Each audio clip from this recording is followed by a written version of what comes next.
Are you ready to take your business to the next level? Every day there are countless books and articles that are published offering the key on how to make your business a success. It's easy to feel overwhelmed trying to keep up and run your business. That's why Deb Creer created the Business Power Hour. Keep up on the latest trends, best practices, and techniques for how to make your business a success. Let the Business Power Hour do the heavy work for you. Good morning. Good morning. I am Deb Creer, and I am passionate about giving professionals the tools that they need to make themselves and their businesses as successful as possible. And we're going to have such a great discussion today because we're going to be talking about something that, let's be honest, I could not live without.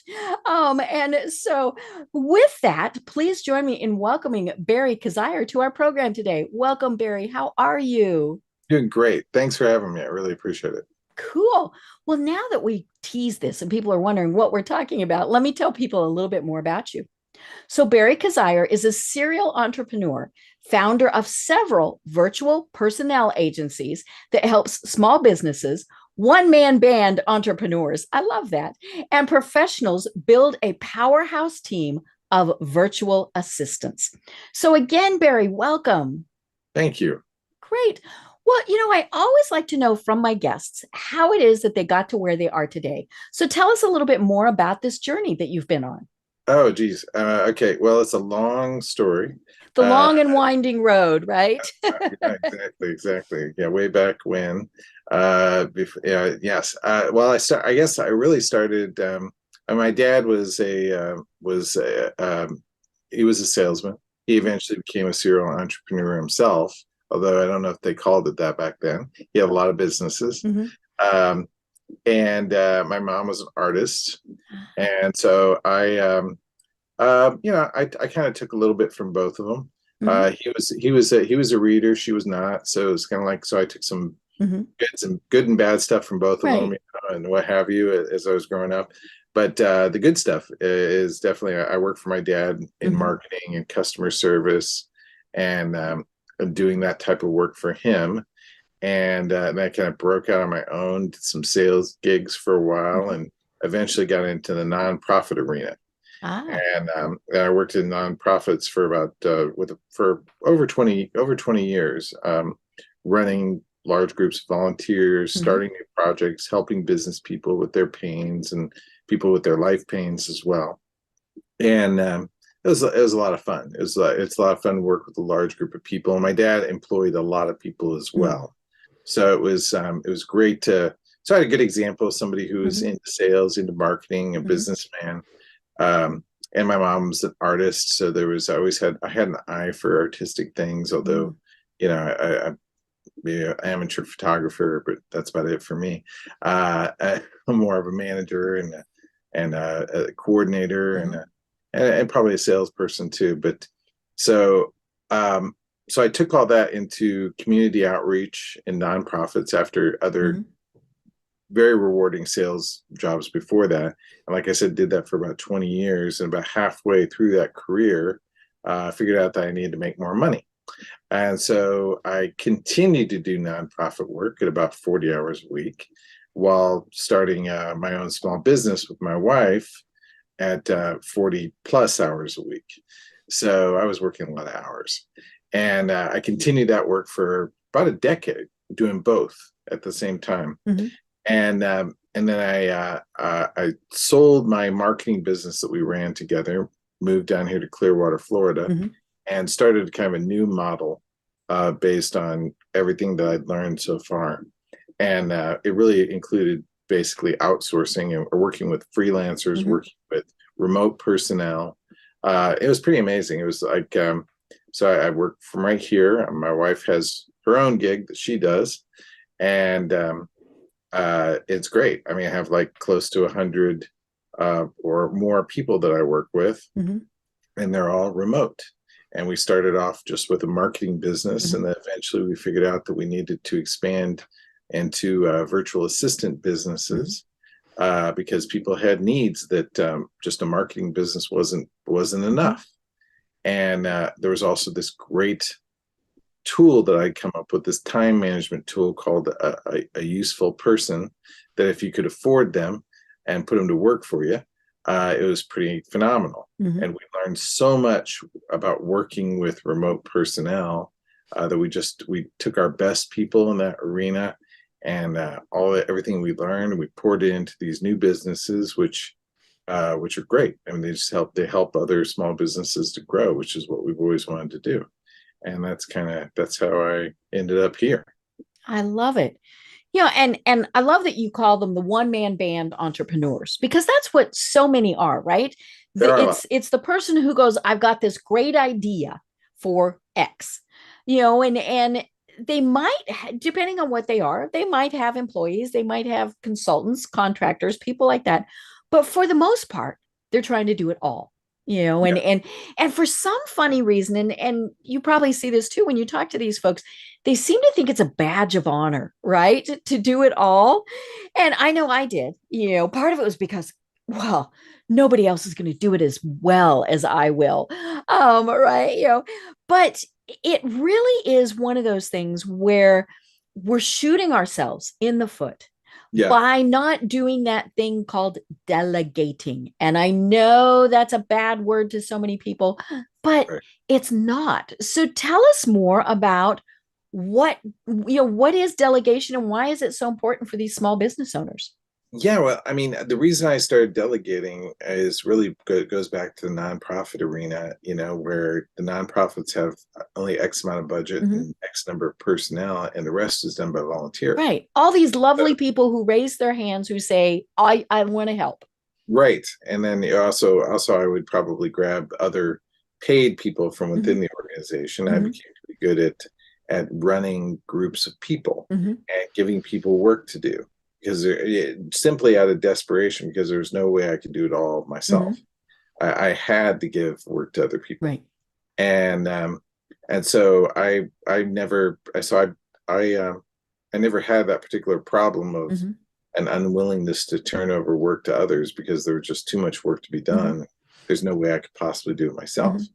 So when I got into having my own business, I knew what I did really well, and where I basically made the most difference in the business. And I kept those things. Right. I tried to train other people to do them as well, to expand on those activities. You might want to go on vacation. Yeah, well, there's that too. I mean, I haven't even touched on that. There's occasionally, if you grow up enough, you can afford to take some time. You know, and like I was able to just reduce my schedule while we traveled to England for 5 weeks. I didn't eliminate my schedule, but I reduced it considerably. I kept working and doing my work, but I had enough people in place where they could help cover things. But basically, yeah, I took those key things in the business that I did well, kept them, and then tried to work on other people to learn how to do them as well, and then turned out everything else to other people who were better qualified to do that work. And yeah, because you don't necessarily want me doing bookkeeping or coding on a website, or, you know, I'm not the guy for that. Right. I have different skills, and, you know, and that's how, and, you know, so it's like, because what do you want in a small business? You want more profit, more clients, more freedom. You know, you want to be able to do more of what you love to do. Right. And the parts that you really love to do, those are the things that you want. And so you know, so I basically made it so that between me and a big team, we could produce an ever increasing quantity of that for my business, and then export those same things to others. Right. So, you know, and delegation is really like, when I look at delegation, I look at it sort of like, to phrase basically what I said in a little bit different way. I basically, there's a principle called the 80-20 principle, which I'm sure you're familiar with, and a lot of people might be familiar with, but there's some great books on it out there in the world. Richard Koch has great books on it, and so has a gentleman, Perry Marshall. He's written a great book on the subject 80-20 and done some great lectures and such. But the 80-20 principle, for those that don't know what it is, there's 80% of the results come from 20% of the efforts. And so that applies to a lot of things in life. Right. And it's really, and it really kind of, sometimes it goes 95-5, Sometimes it goes 199, but the kind of overall concept is usually that never 50-50, right? never, now, yeah, well, the 50-50 is like, you want to find those things that there's a large amount of result that comes from much smaller amount of effort. You want to find those things and leverage them in your business. And, and sometimes, I mean, it works both on the bad and the good side. There's like in life, there's probably, a small percentage of people who really, change the world for the better. There's some small, it's like sometimes a very, very small people who make these huge discoveries that change stuff for everybody. And that's 80-20 as well. But there are also people who contribute in a negative way to the culture, right? They contribute, a small percentage of people who contribute in a negative way, and they make things rough for everybody. Right. And we hear about that in the news and other things, right? So, but we've worked with those people, like you said. Worked with those people, yeah, exactly. It's not. Fortunately, they're not the majority, right? They're not the, they're always the minority. Most people are good people. So, with regards to, it even transfers itself to highways and stuff, where 80% of the traffic goes on, 20% of the roads that are out there, and such. But the way I use it in my business and the way I help other people to use it is there's really these 20% of the things that you should be focusing on in your business that you use this principle in two different ways. You figure out, are there things that people could support you in that would help you to accomplish more of that 20%? That would be a big deal. Right. Like I early on, moving down here to Florida, I where I'm at now from St. Louis, I moved down here, and one of the things I immediately outsourced was my own lead generation and appointment setting, and we sell that as a service to people still today. So instead of me doing lead generation myself or any cold calling or even quite often even follow-up calls, I have a group of people who their job is to basically keep my calendar full of people that I want to see so that I can do the conversations, which are the more important part of it. And so instead of me talking to 2 people a day, I can talk to 8 and still have half a day left to do other work, or sometimes 10 and still have a couple hours left to do other work, because I took a key task that was helping me build that 20% and I gave it to somebody else. Right. And there's all sorts of great examples, like booking great guests in your podcasts, all your podcast stuff itself. I know you outsource that. You've got a person who helps you, your virtual assistant, and then and many other things, right? They can help build you up. Booking speaking gigs is another one, etc. The other side of it is those 80% of tasks that have to get done. Maybe some of them don't need to be done and they just be dropped. Which would be good. Let me you save some money and some time. But there's also the other things within that 80% that, well, I mean, counting the money for the tax man is definitely something you have to do, whether you like it or not, whether it adds to your bottom line or not. But there's somebody else that can do that for you. You don't have to do. I don't have to, unless you really love that. Right. I don't. I know. So, but there's lots of tasks. We even have a little ebook. 249 things that a virtual assistant can do for you. And so I get people to go through with what I just talked about. And really the first step is naming out those functions that you want to delegate. Right. And delegation has a few other steps beyond that we help people with, for sure. But that's the first step. The first step is really recognizing that there are things that could help you grow. And just decide that you're going to get some help so you can get those things done.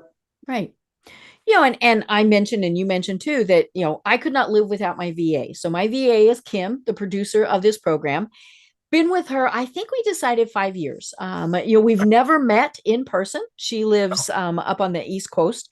And, it was one of those things where it was difficult for me to decide to do.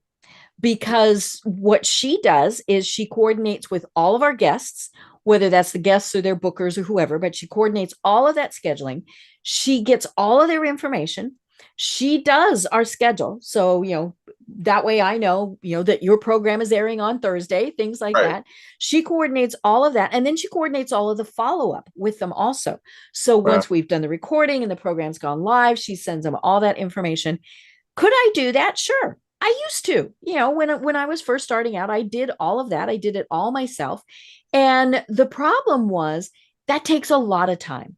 And I think that's probably one of the biggest reasons why it works to delegate. And it took me a couple of tries to get somebody that works as well as Kim does.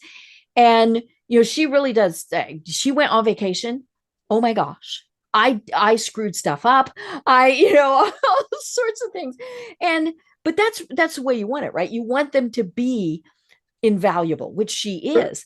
Yeah. But for me to actually let go was the hardest thing in the world. And then to realize she's going to do it her way, and it works. Might not be the way I would do it, but it works. And I think that's the important thing is, sometimes I'll look at things and go, well, that's different, but it's working. So, I'm certainly not going to say, oh no, we have to do it my way. Because if it is working, why break it? Right. No, I agree. Yeah. I mean, that kind of goes into like another piece of delegation is writing up those processes. Right. We actually help people. They're called SOPs, the standard operating procedures, common word for them. I've called them different things over the years, but that's what it's called these days. And those processes that the person does, you want to record them visually, you want to record them on audio, you want to record them in writing, you want to do all three. And you want to take whoever's doing it well and getting the job done, you want to actually record their work. Right. Record that. And because they might not love you forever. Right. They might not love you forever. You want to preserve it. And you also might want to have two people doing it. That same exact work. Right. Sometimes, there are people that, like we have things that we replicate again and again and again for our clients. That's it's work that we do well. And so we basically write up these processes, and we actually train our people on these successful processes. And it's part of what you have to do when you're taking out a virtual assistant. You have to kind of download those tasks. We pick the right people for the person in the first place. We do testing, we do IQ testing, we do aptitude testing to make sure they're great at following instructions. We do personality testing, so we got high caliber people, and we do other interviews to make sure we got a high caliber person. And then we pick people who might even have experience in a particular area, depending on what the job is. And then, but then, that person, you really need to like take the time to hand over how you've done it past to that person, get them to record and preserve it, which we actually train our virtual assistants on how to do that. We have training available that can go, hey, yeah, I definitely want that. And then, and then away you go. You take the time to really show the person how to do it. And that is really, really, another concept that came from Perry Marshall, who talks about this 80-20 principle, is there's $10 an hour time, right? Time of yours that you're spending that's worth about $10 an hour. Right. There's $100 an hour time. There's $1,000 an hour time. There's $10,000 an hour time, right? And I'll tell you, training that person, taking the time to train that person, that could be the $1,000 and $10,000 time, although it seems painful when you do it. And you're like, oh, it's so horrible. I hate doing it. Well, that's something you need to do, because that's going to come back to you. That's going to make you thousands upon thousands of dollars. The fact that you've taken the time to rid yourself of tasks you shouldn't be doing, or augment a part of your organization that is really going to move the needle. That's the stuff, that's the thing that you have to take a little bit of time with. We work with the clients that we have to make it less painful. And and in fact, one of my VAs even came up with where you record the process using a tool called Loom, which is a screencasting software, loom.com, which is great, which people should check out. It's a great training tool. It basically allows you to quickly record whatever it is that's on the screen while you're doing it. Yeah, you should check it out. But basically, my VA came up with a thing where you take the Loom recording and you can use it with Chat GPT, which is our AI friend out there. And Chat GPT can help you to create the SOP because you've got a recording of what you did and you feed it in. Right. And then you got the recording, which shows it as well, which you can include with that. So, and then boom, instant training for the people, for many people to come. So we really enjoy that, you know. Well, and that was where I stumbled when I first decided that I wanted a VA. Was I didn't come up with the job description, the SOP, you know, the whatever it is. And I was vague because these are professionals. They should be able to figure it out on their own, right? Sure. So, you know, things like contact, you know, potential guests. That was all I said. You know, not why or, you know, any of those various things. And, you know, and I mean, it truly was a recipe for disaster. You know, but when I sat down and did exactly what you were saying, now this is, you know, before we had those tools, and figured out, here are the steps that I do, you know, and with examples, you know, here's a sample email that I send to people, all of those various things. And then I said, now, you know, put it in language that you would use, or if you think something would flow better, if you're getting the same question over and over again, you know, feel free to do all of that. And, you know, and I think so many people, they get this weird notion in their head that they don't want to treat them like employees. Well, they are employees. They're just technically not. They're not working for you for that number of hours, all of those various things.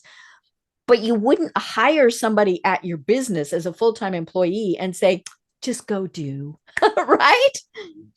That's right. That's right. Yeah, exactly. Yeah, it's like, I mean, maybe in some sort of perfect world, you could say, you know, you could give an instruction to that person and they would interview. In that case, I mean, somebody who's great would probably say, okay, great, well, let's sit down and why don't we go over your process of exactly how you do that. And then they go through it, and then they go find, and then they go Google on the internet some ways it's done, and they go get busy with it. But I mean, great, you know, I have people like that, but they're rare. They're the 95, they're the 99 the 1%, you know, individual, which is great when you find that person, you know, find out if they have friends. Don't let them go. Yeah, exactly. But yeah, for most people, they need a little bit more. You know, you know, almost everybody needs a bit more.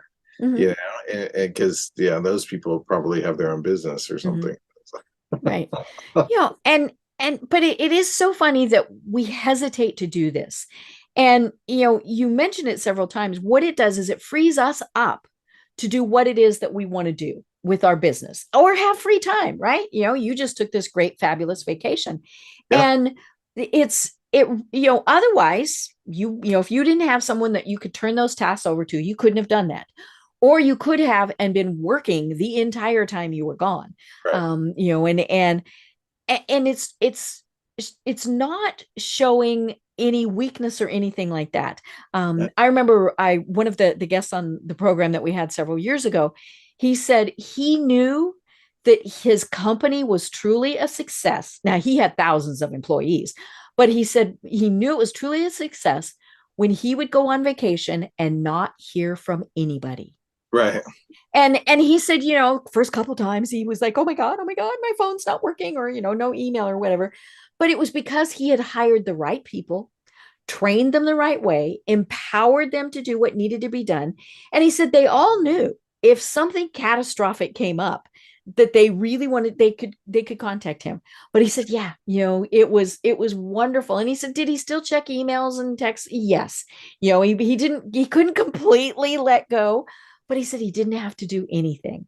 And he just loved that. And it, you know, it should be the same way with our VAs too. You know, we empower them to do what it is that we've hired them to do. Yeah, no, you're right. And it could be a great goal, by the way, just to, like, if you could walk away from your business and even walk away from your emails and your texts, I haven't gotten to the point of walking. No, it's my phone's attached to me surgically, I think. Mm-hmm. But it's a good goal, Mm-hmm. to be able to walk away for 2 weeks to get your Mm-hmm. business in the kind of shape. What would it Mm-hmm. take, right? Right. And to feel like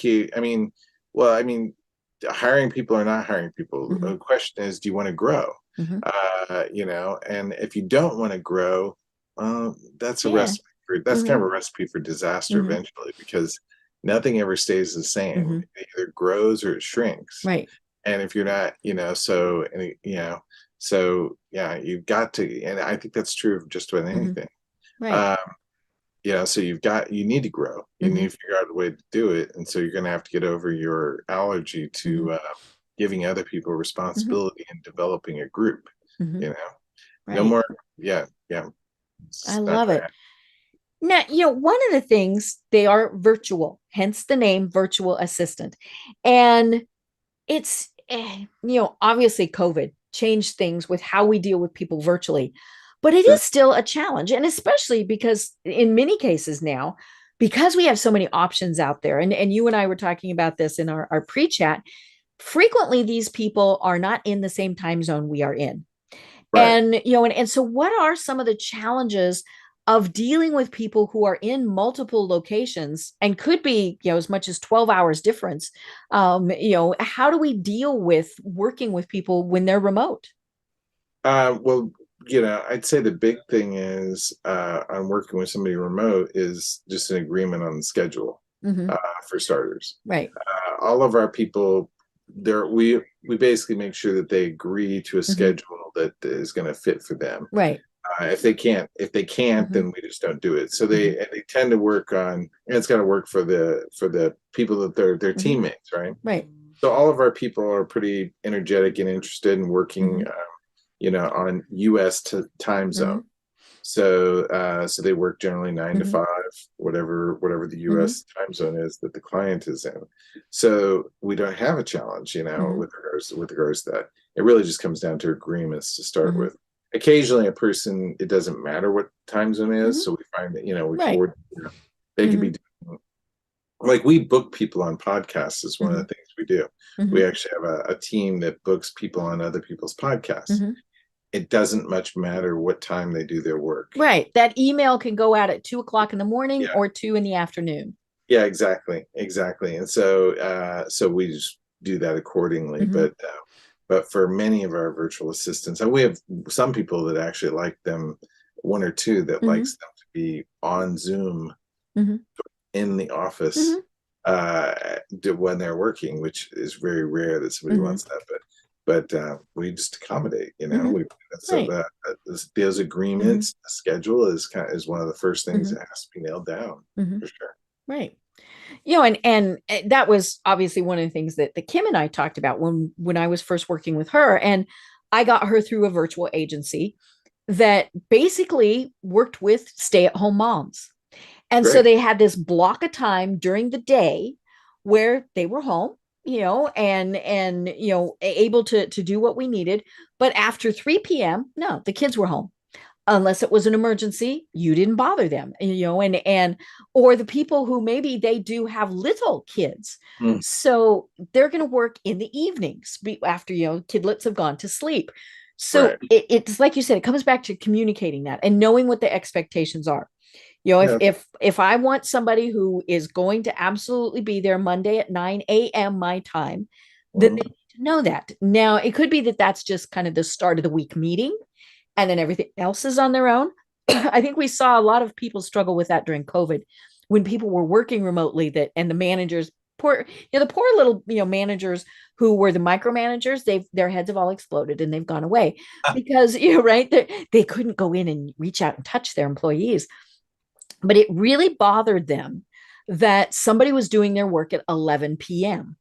Well, if it was being done right, and obviously weren't dealing with people, all sorts of things, but if they were getting the job done, who cared when they were doing it, as long as it was getting done and they met those other expectations of, say, the Monday morning meeting or something like that. That's right. I agree. In some cases, it doesn't matter. I mean, I have most of my people work during the same hours as Mm-hmm. me, because that way we can interact, Mm-hmm. throughout the course of the day. They can Right. ask They've questions. got questions. You're there. Things like Yeah, that. it works out perfect, Mm-hmm. And then some others not, Mm-hmm. But one thing that everybody does, and is that they give me we use Slack as a Mm-hmm. tool, Mm-hmm. right? Which is a great little tool. It's like a chat, it's Mm-hmm. like your own personal chat room that you can Mm-hmm. set up. I use the free version of it, which I Mm-hmm. recommend. It can get kind of expensive if Mm-hmm. you pay for the version of that. But basically, at the beginning of the day, and there's a little channel set up for Mm-hmm. each person. At the beginning of the day, they give me a list of what they're going to be doing Okay. for the day. And then at the end of the day, they give me what they got done, and they mark off the things they got done off their list. Mm-hmm. And they give me some key statistics, Mm-hmm. numbers, results Mm-hmm. from their day work. And Mm-hmm. everybody does that, during the course of Mm-hmm. every day. Mm-hmm. Right. And it's just a little bit of report. And we used to do it via email, and Mm-hmm. some people still send me an Mm-hmm. email, one or two do. But just every day, that's what they do. Mm-hmm. Right. Keeps me in touch with what they're up to. Mm-hmm. I can review those reports. I even have, we even got big enough to where with some groups that I want to keep my finger on, I have one person who's in charge of that group who gives me a summary of, she monitors their daily actions. And then she gives me a summary of the results and what's happening, so that I can just look at one report. Right. And so I've limited, so I only have like 5 different people whose reports I have to look at. I take a look and make sure those people are doing what they're supposed to be doing, and they've got their teams that work underneath them. And so that's part of growing, is figuring out, and creating people who do the same kind of management that you want done. So that's another thing, that you have to write up and turn over to somebody, is what management activities you want done.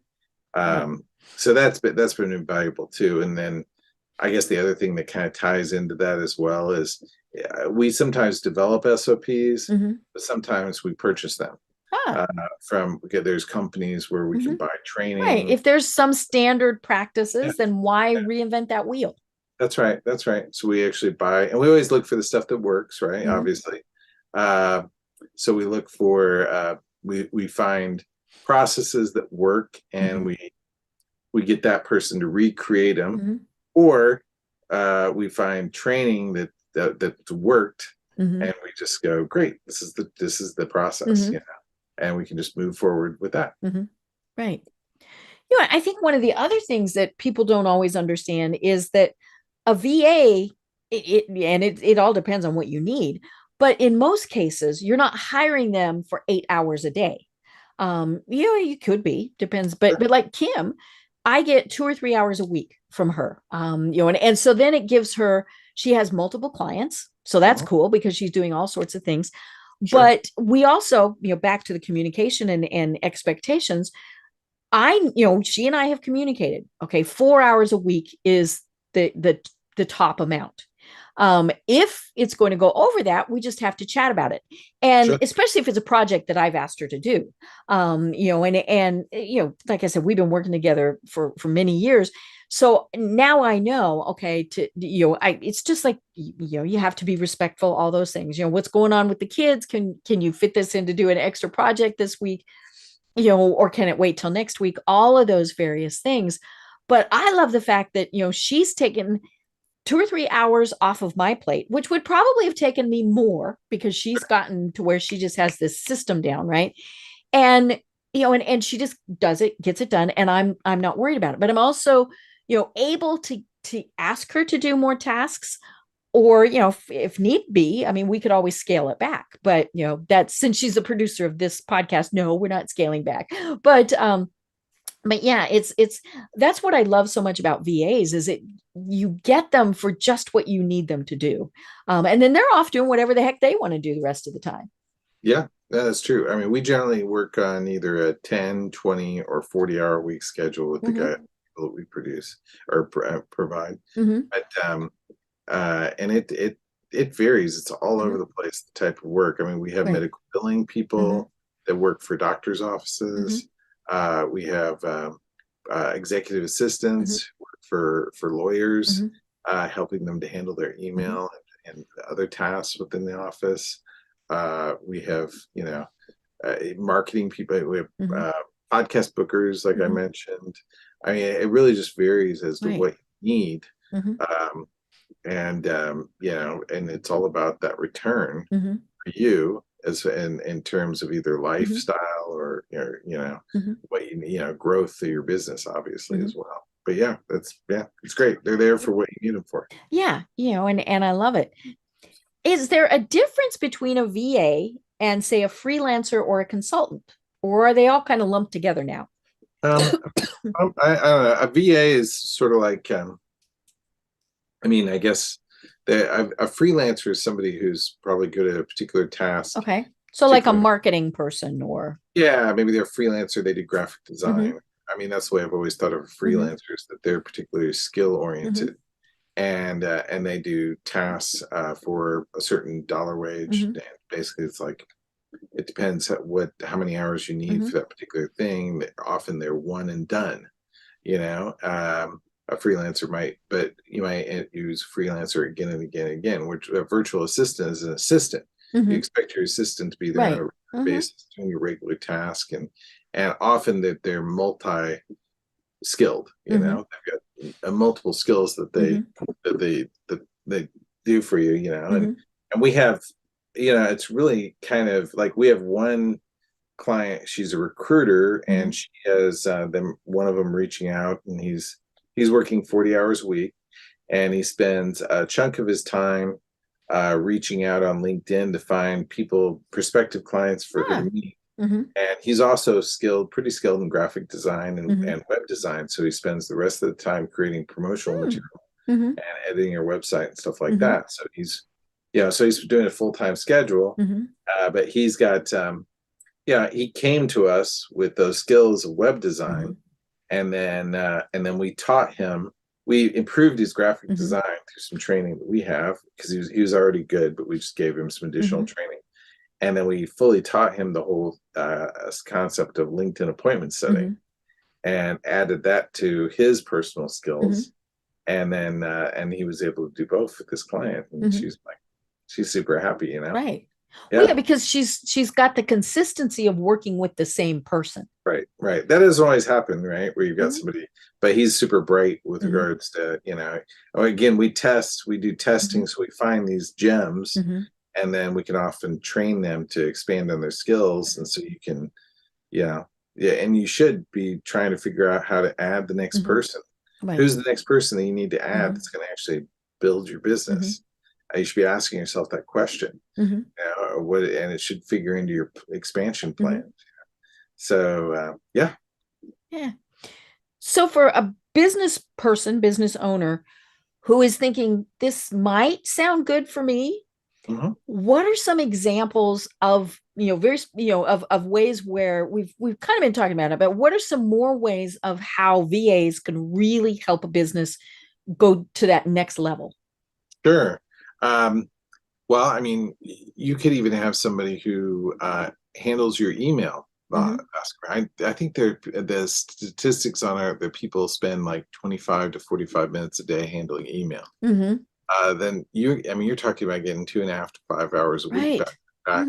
Maybe you just want to sleep in. Who knows? But and maybe if you're more rested, you'd make more money or make better decisions. So that would be a thing. Who likes handling their own calendar, or updating their CRM, or doing data gathering, or collecting reports, or putting together reports, or there's just the list just goes on and on. Those are some of the admin tasks. Basically answering the phone. I have somebody who answers the phone. Obviously, I never answer. I answer my cell phone, but we have a phone line for the business, and there's somebody assigned to that. They handle it. I don't. And they tell me, they get with me on things. We have recruitment personnel that do. We do a lot. We do testing. We do. We interview them extensively. We are going through tons of resumes to make sure that we have super high quality people. Your bookkeeping, that's a whole other thing. Managing payroll. I have somebody who does that. Sending out invoices. I have somebody who does that. Tracking various points with regards to the finance things. Somebody who handles that. Lead generation tasks, such as LinkedIn appointment setting, like I mentioned, or even cold calling or scheduling past clients for you. That's pretty fantastic. Technical support, customer service, just goes on and on. Right. Project management, writing up those SOPs. I have somebody who gets with people to help them write up or trains them on SOPs. We have virtual assistants who train other virtual assistants and tons of different. I was just wondering, do your VAs have VAs? They do. Absolutely. That becomes the thing, right? It's like, I mean, as a business holder, as a business owner, you really, about 5 people are really the max of what you should be directly managing, right? It would be the top end. And then you've got to put people in charge of other people. So, I mean, I have a VAs that run one of my businesses. They literally run my business for me, and one of them, and that's a wonderful thing, So yeah, running whole businesses. We work with authors, so we have VAs that are that are accomplished editors. We have, So we have VAs that are organizing book covers and putting together book covers, running all their advertising on Amazon. Because my wife's a best-selling author, she sells about 4,000 to 6,000 books. Oh, wow. Sometimes, yeah. She does really well. So we take everything that we've learned from her and we've trained book marketing assistants. Social media managers would be another thing that you could give to a virtual assistant. Right. All the graphic design that you've always wanted to do, video editing, podcast editing, booking you on podcasts, speaking events. I have VAs that do SEO for people, that run pay-per-click campaigns, that create sales funnels for them, build website. And, your VA, we have a client who hired a VA, said, great, I want a website built and I want SEO done every month. Great. We got him a VA that does that. That started with built the website and then continued with the SEO. Social, like pay-per-click advertising. We've got a few clients that we do SEO for, and a technical task, about every technical task that you can consider under the sun. I mean, literally, like I said, I've got this ebook, 249 things that a virtual assistant can do for you. And I'm sure it's an incomplete list, right? Oh, yeah, because somebody will go, wait, yeah. Yeah, exactly. Sales, we have virtual assistants that do sales, right? So it goes receptionist work, et cetera, just the list. Everything. Yeah, exactly. Well, and it's the things that we maybe don't know how to do, like you were saying, or it's not the best use of our time. I've shared this on the program before. I do kind of the 15-minute rule. If it's not something directly what I'm supposed to be doing, if it takes longer than 15 minutes, I should outsource it. And it doesn't matter if it's something I like to do. Like, I like tinkering on my website. But then what happens is I break my website and then I have to outsource it anyway. But, if it's going to take me more than 15 minutes that doesn't need my time, then I should outsource it. And whether that's a VA or Fiverr or, any of those things, it's just, push it off to somebody else they're going to get it done faster usually. Yeah. More accurate, all of those various things. I outsourced having a website designed last year. Now we do website design. That is part of what my company does. And that's part of what I do. But I thought, this is for a passion project of my own. And so that, if I do it myself, probably first of all, would never get done, or it would be done me. And so I outsourced it to this wonderful woman who that's all she does. She just builds and maintains WordPress websites for people. So she really knows what she's doing. And the funny thing was, I told her I want it to look like this. And I had this big, I knew exactly what it wanted to look like. And she does it and came back and it was totally different. It was. And my first thought was, well, but that's not what I wanted. But then my second more rational thought was, but this is better.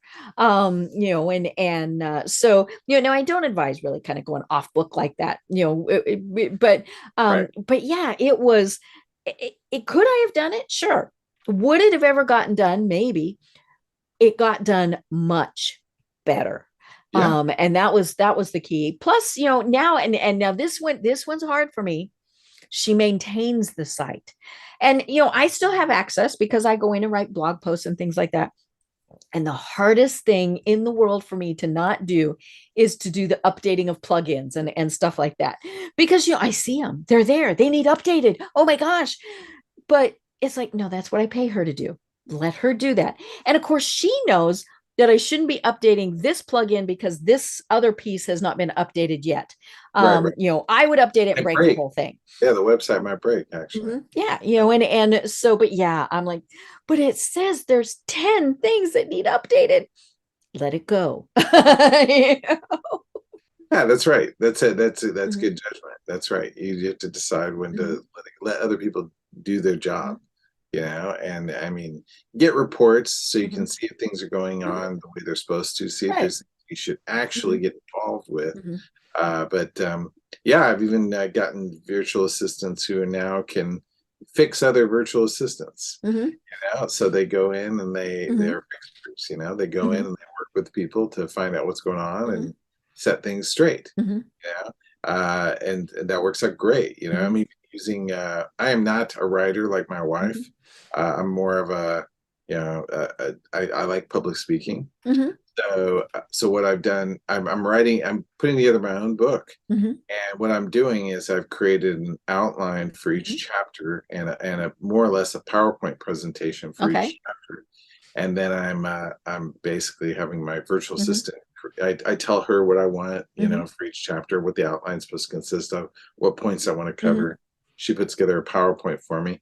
And then I'm doing a presentation on each chapter to her. We're recording the whole thing. And then, she takes it off, gets it transcribed, gives it to the editor. Great. So that my book is actually, I'm outsourcing. And it'll get done. That's the thing.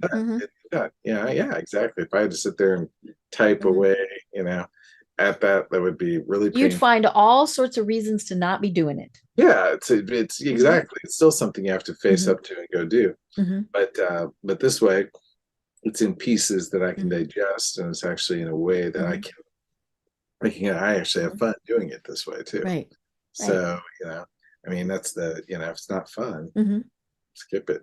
Right. Yeah. Well, because we have to do a lot of stuff that is not fun. So, if we can get rid of the ones that we can, then let's do that. Yeah, let's do that. Exactly. Figure out a way to make it fun. Right.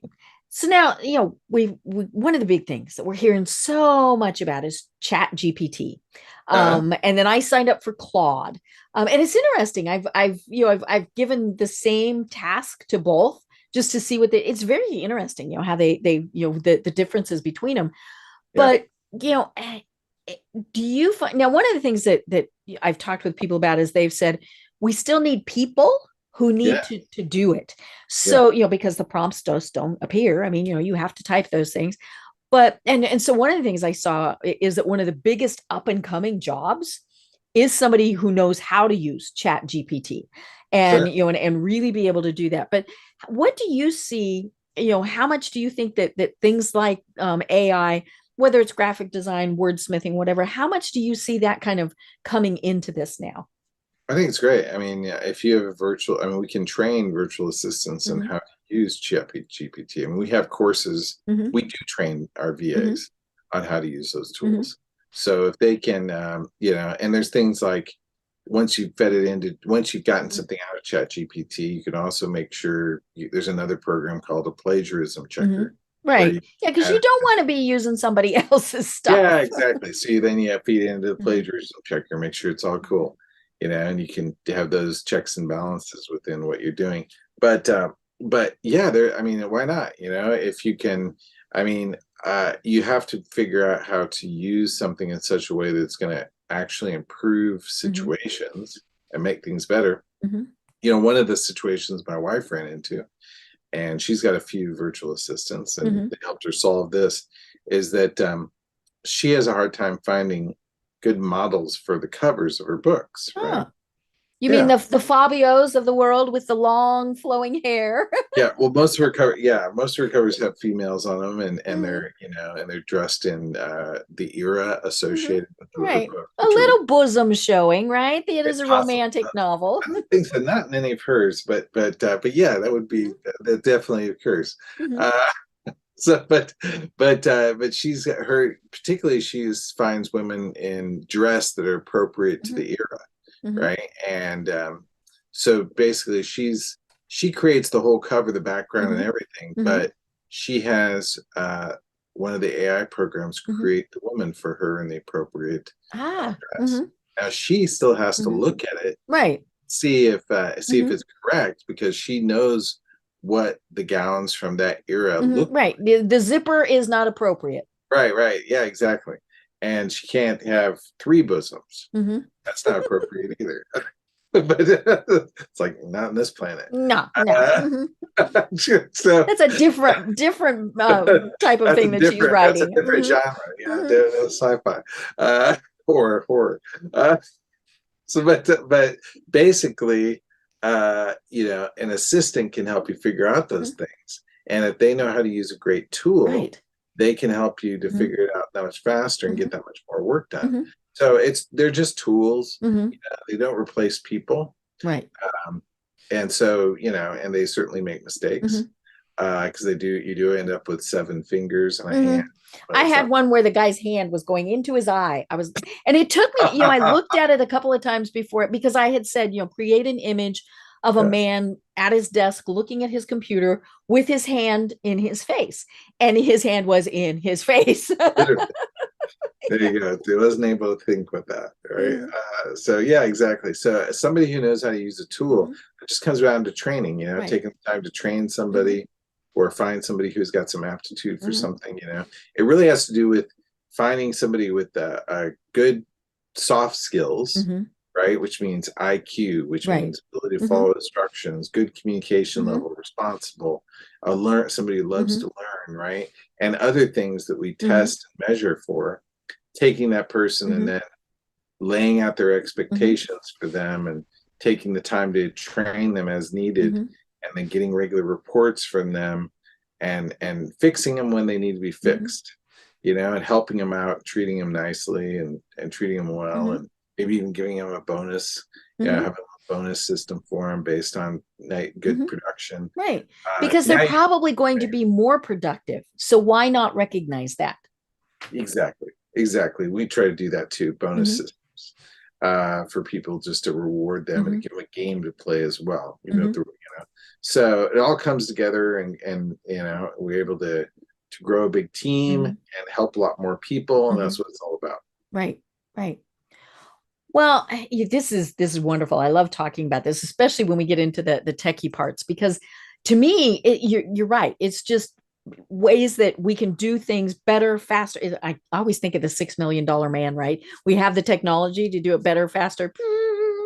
But it is, it's not taking anything away, because we still, like I wrote a blog post that I had go live over the weekend, and it was, the first, and I mean, I sat here and I'd stare at the screen. I mean, I stared at the screen for months going, I really need to write this blog post. And so I put it into Chat GPT, and it was great. And then I redid it, and I said, this is to be, and first of all, I was polite to it. And so many people have started saying that it responds differently, which is just, this is a little bit bizarre when you say please and thank you. I'm like, okay, but it really does. It's very strange. But then I told it, okay, here is the audience for this. Here's who is going to be reading it. And I gave some really specific demographics, and what I got back was totally different than that first draft. Now, I still spent quite a bit of time putting it into my voice, but I wouldn't have even started it without this. And, whether it's Chat GPT or a VA or all of this, I mean, this is all designed to help us do our own work better and faster, to free us up to do some of those fun things. That's right. That's exactly what it's for. I mean, we need to, I like working right? And I enjoy my work, but probably because I've been able to outsource so many pieces Right. of it that I don't want to necessarily hold on to. But I also enjoy, I like self-improvement. I like learning new things and taking, and I like, hanging out with my wife and going to learn new things.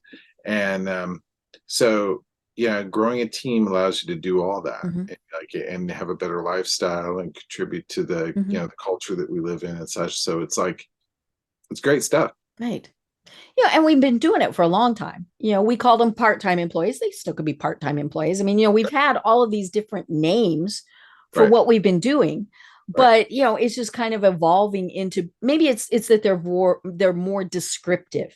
Yeah. Like you said, it's a virtual assistant, Right. as opposed to a consultant, and all of those things. But it comes back to the communication. I mean, that really is, when I've had VAs that haven't worked out, it's been 100% my fault, because I have not communicated well enough with them so that they could meet my expectations. That's right. Yeah, exactly. You put things on automatic, they don't work out as well.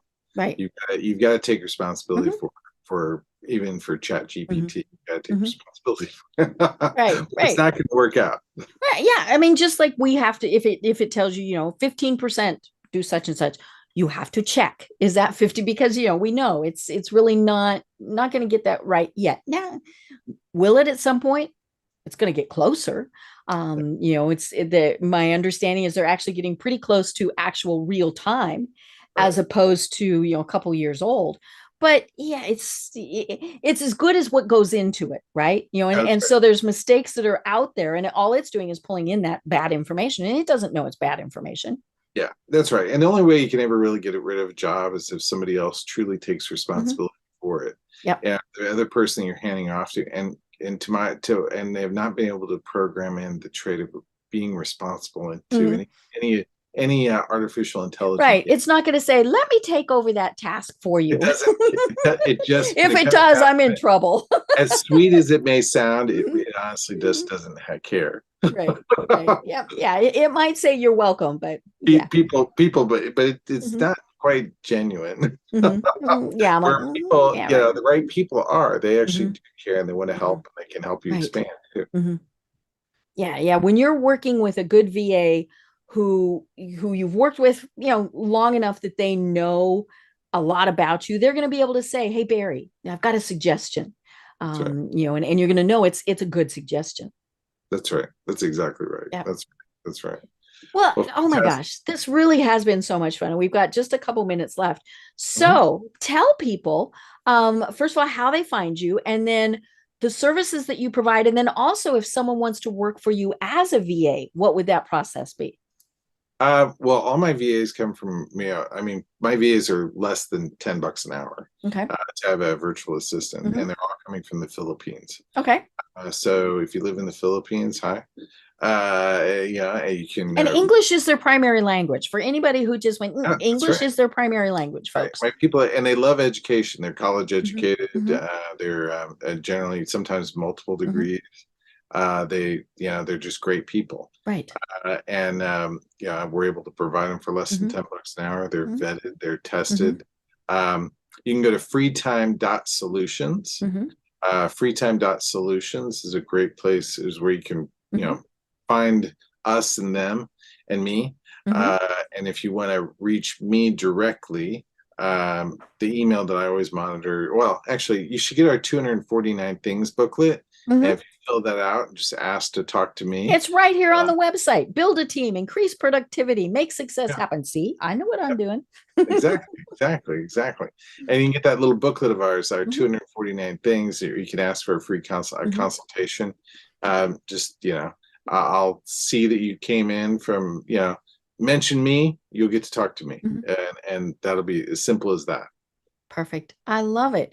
Well, this has been so much fun. And I think we need to continue this conversation, because more and more businesses, as they've discovered that they can do remote work, they can outsource, they can do the things that they want. I think, that's one of the things that holds people back, is they think, well, I can do it, but I don't know how to do the invoicing, the billing, the emails, all of that stuff. And so then they don't launch the business of their dreams. So, let's continue this conversation. I'd love to have you on again. Oh, that'd be great. I'd love to too. That'd be fantastic. I'm coming out with a book called World's Greatest Assistant, which I'm putting together, and we'll talk about it. Perfect. I love it. Well, like I said, we would hope to have you on again. But until then, do you have any final thoughts that you want to leave everyone with? Grow personally, grow your business. You take some time for yourself to grow personally. The only safe thing to do is grow. So download our list, 249 things that a virtual assistant can do for you, and figure out how you can, get some help, making that growth happen. Perfect. I love it. Well, I've been having so much time speaking with Barry Coziahr. I'm Deb Creer. And until next time, everyone have a great day.